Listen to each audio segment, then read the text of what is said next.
왔는데 이제 시간이 없어가지고 제 속도 아시죠? 빨리 진행해보겠습니다. 자, 코끼리는 생각하지 말라는 책을 읽고 저희가 이번 책 속 활동을 진행을 했는데요. 그럼 먼저 책 소개를 바로 해보도록 하겠습니다.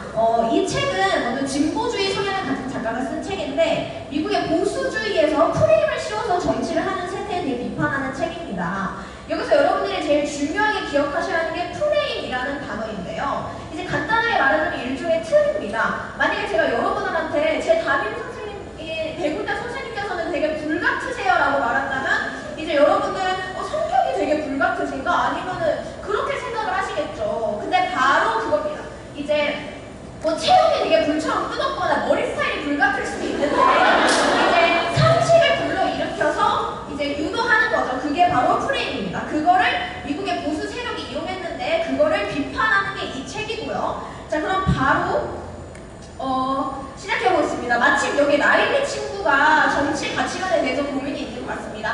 자, 라일리 한번 고민을 들어볼까요? 나의 정치 성향은 뭐야? 맨날 인스타에서만 정치 이슈를 접하니까 올바른 정보가 뭔지 잘 모르겠어. 내 정치적 정체성은 도대체 뭘까? 아이고, 점점 자신의 정치적 가치관을 형성하는 중요한 청소년 시기인 라일리에게 이런 고민이 있다니 저희도 같은 또래로서 고민을 해볼 수가 있겠네요. 그럼 먼저 저희가 책 속 활동을 하면서 이번에 탐구한 실마탐구 활동에 대해서 얘기를 해보도록 하겠습니다. 자, 라일리 혹시 실마탐구 주제도 읽어줄 수 있니? 또래 청소년들의 정치 가치관 예측을 통한 청소년의 올바른 정치의식 함양 필요성과 해결 방안의 탐구야. 네, 저희는 방금 라일리와 같이 프레임에 대해서 충분히 흔들릴 수 있고 정치관을 확립해 나가는 중요한 시기를 거치는 우리에게 올바른 정치의식 함양의 필요성을 느껴서 이 주제를 선정했습니다. 방금 책을 소개할 때 말씀드렸던 것처럼 이 책은 한국이 아니라 미국의 정치에 대해서 설명하는 책입니다. 그래서 저희 모두 이런 생각을 했죠. 아니, 한국 그리고 우리 청소년들에게 이 프레임이 작용하는 거 아닐까? 그래서 여러분들도 궁금하실 것 같으니까 그럼 한번 다음 두 친구와 함께 알아보도록 하겠습니다. 자, 슬프마. 안녕하세요. 저는 보수주의 세력 슬픔이입니다. 정치를 가정에 비유하여 바라본다면 엄격한 아버지 모형이라고 할 수 있겠네요. 정치를 할 때에는 언어의 프레임을 씌워 상대방이 저희 입장을 취하게끔 유도합니다. 네, 보수주의 입장인 슬픔이었네요. 이어서 말씀드릴 내용의 책에서 등장하는 보수주의 세력의 입장, 저희가 이해하기 쉽도록 잘 설명해줄 것 같습니다. 그럼 다음 친구의 소개도 한번 들어볼까요? 안녕하세요. 저는 진보주의 입장을 맡고 있는 버럭입니다. 이 책에 저자와 같은 입장을 가지고 있고 프레임을 씌우는 보수 세력의 정치 방법은 옳지 않다고 생각합니다. 정치를 가정에 비유한 것으로 따지면 자상한 부모의 모형이겠네요. 네, 이 친구는 되게 화가 많이 났네요. 두 친구가 각각 입장을 대표해서 우리가 이해하기 쉽도록 잘 설명해줄 것 같은데요. 그럼 바로 저희가 쓴 보고서의 본론 내용을 알아보도록 하겠습니다.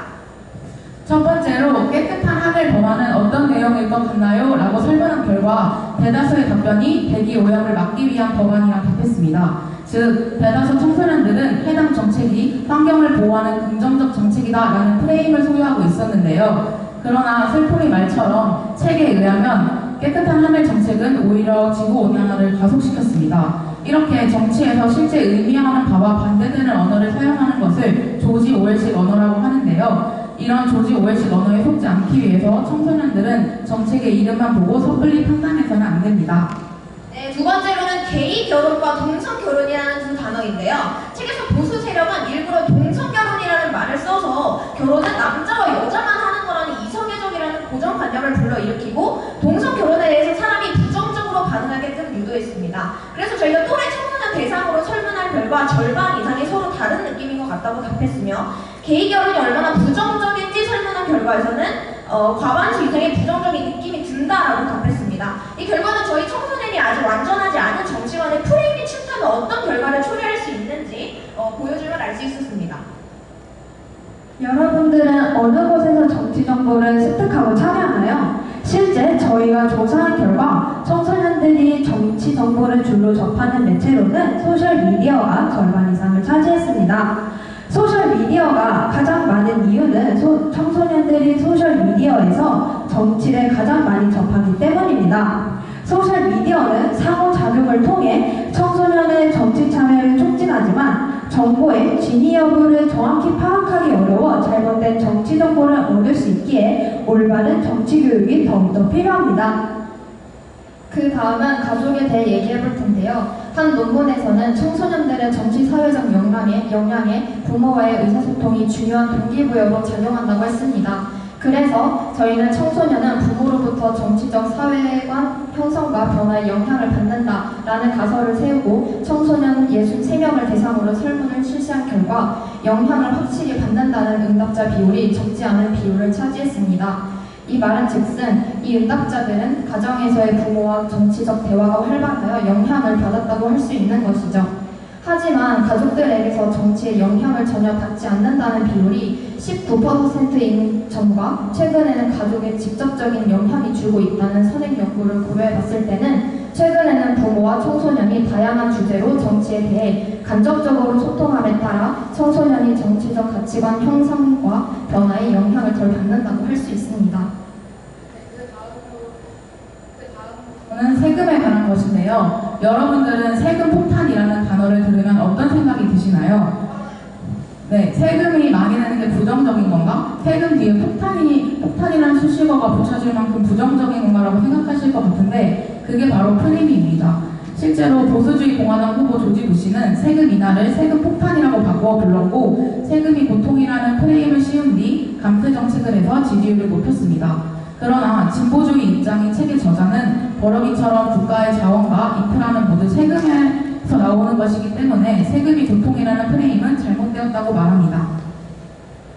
다음으로는 일자리는 주는 것일까 없는 것일까 라는 질문에 대해 과반수 넘는 학생들이 일자리는 스스로 얻는다라고 답했는데요. 하지만 여기서 신중하게 생각해볼 것은 30.6%를 응답한 학생들입니다.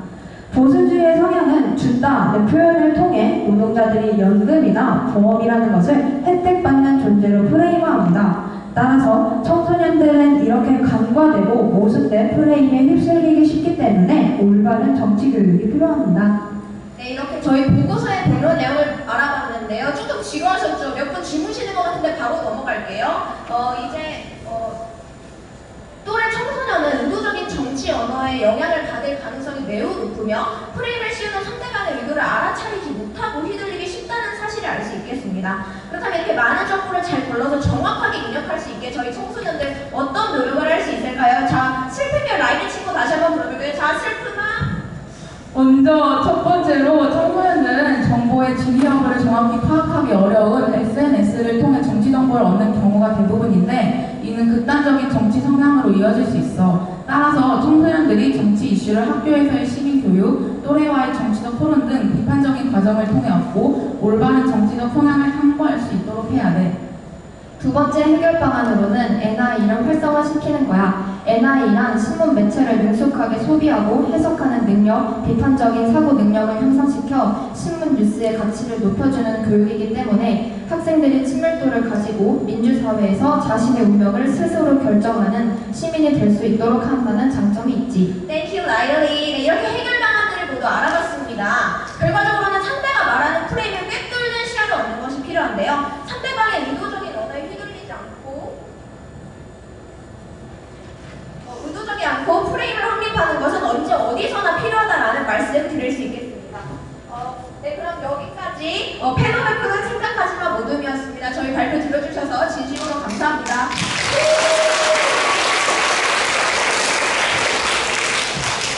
질의응답 받겠습니다.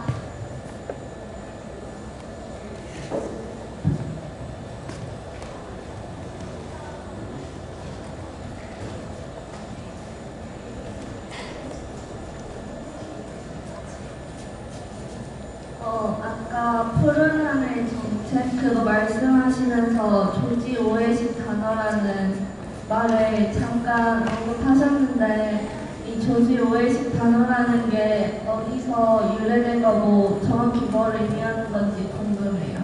네, 이게 저희가 사실 이런 걸 되게 자세하게 말씀드리고 싶었는데 거의 다 자른 거거든요. 이게 조지 오웰식 언어가 저희가 이게 미국의 보수주의 정치 세력에서 프레임을 씌운다라고 했잖아요. 그 프레임을 씌우기 위한 강력한 도구가 단어거든요. 아까 말했던 세금 폭탄처럼 그런 세금 되게 많네라고 생각하는데 사실상 그렇지 않은데 유행을 하려고 한 거고 그거의 대표적인 사람이 조지 오웰이고 그 조지 오웰이 깨끗한 하늘 법안이라는 말을 사용하는 그 책과 같은 그 보수주의 입장을 취하기 때문에 조지 오해식 단어라고 부르는 겁니다.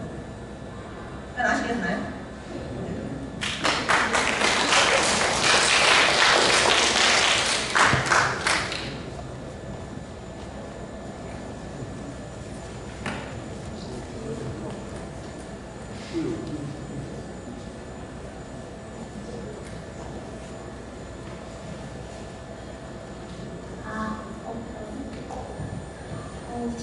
혹시 아까 세금 폭탄 얘기 나온 거 관련해서 제가 최근에 더 이상한 수학책이라는 책을 읽었고 거기에서 미적분과 관련해서 그 이야기를 접한 적이 있는데 그 책에서는 그렇게 세금 폭탄이라고 이야기하게 된 계기가 경제학자의 그래프적인 해석을 듣고 거기에서 그렇게 생각을 가지게 돼서 그걸 이렇게 설명하는 과정에서 조금 더 과장된 표현을 사용한 것이라고 설명을 했는데 혹시 그래서 이게 저는 그래서 프레임이 아닐 수도 있다고 생각하는데 어떻게 하시는지 궁금해요. 네, 저희가 진보주의 입장이라는 게 아니에요, 사실. 저희 정치색을 여기에서 드러내라고 그렇게 자신 있는 사람 아닙니다. 그래서 저희가 이제 확실하게 얘기를 하려고 하는 게 뭐냐면은 우리는 보수주의랑 진보주의 둘로 정치적 성향이 딱딱 나눠지기 때문에 우리 정치 성향이 뭐지? 알아야 된다 이 말씀을 드리려는 게 아니고 프레임에 휘둘리면 안 된다. 이제 프레임이 가치관으로 사람이 변할 수 있기 때문에 그거를 꿰뚫는 시야를 가져야 된다. 근데 이 책의 저자는 그 프레임을 정치, 미국의 보수랑 진보로 나눠서 설명을 했기 때문에 저희가 어쩔 수 없이 진보랑 보수를 예를 들어서 얘기를 한 거거든요. 그래서 세금폭탄이라는 그 단어도 보수주의 세력에서 일부러 쓴 단어인데 진보주의 입장에서는 세금폭탄 내가 볼 때 그거는 너희가 일부러 프레임 씌운 것 같아. 그래서 쓰면 안 될 것 같아 라고 입장을 얘기를 해서 그래서 프레임은 좋은 영향을 주는 그런 수단은 아니구나 라고 생각한 거죠. 저희도 그래서 그냥 세금폭탄을 써서 프레임을 씌우려는 시도를 했다라는 사실을 알려드린 거지. 제가 그래서 세금폭탄은 나쁜 거야, 뭐 세금폭탄 단어 쓰면 안 되고 그런 말씀을 드린 건 아닙니다. 일단 아시겠죠? 질문을 여기서 마치도록